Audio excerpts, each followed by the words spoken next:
Hi everyone, this video is to show you how to access student submissions for an annotation assignment and then grade them. So you'll go to the assignment and then you'll see that the submissions are all listed here. It tells you how many you've received. You can sort in this sort of way. You can go ahead and click on this, and that's how you can actually view the submission itself. You'll be able to see the document once it loads.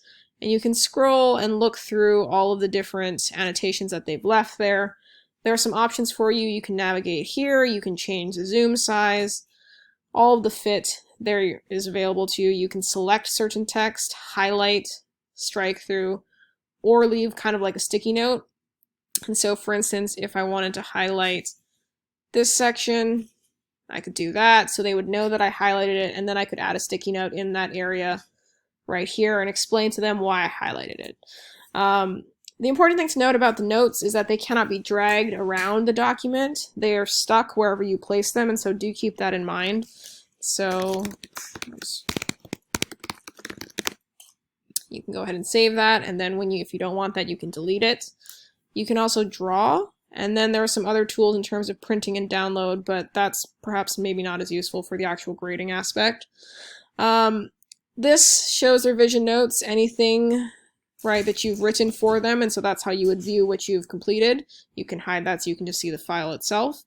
And then if you wanted to leave a comment in the submission activity, you can leave some feedback here that the student will be able to see. It's only visible between you and the student. You can attach a file or do an audio-video recording as feedback as well. And again, it can be a thread between the two of you. If you happen to attach a rubric to the assignment, then you can go ahead and select all of the things that they've done, score them, and then go ahead and save it. And that'll auto-score into the grade book.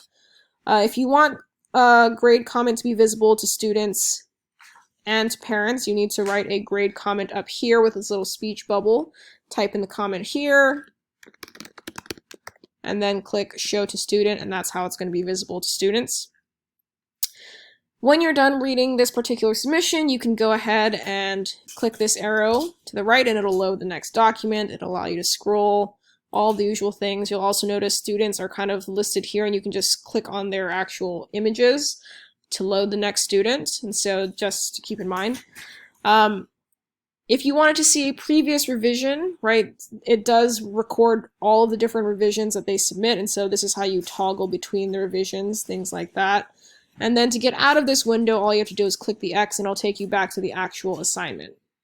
When you go into the grade book, this is what it looks like. Okay, so the button assignment, you'll see the actual submission is indicated with a little document. This one has the rubric score as well as the gradebook comment, which is here. And so that's what it looks like.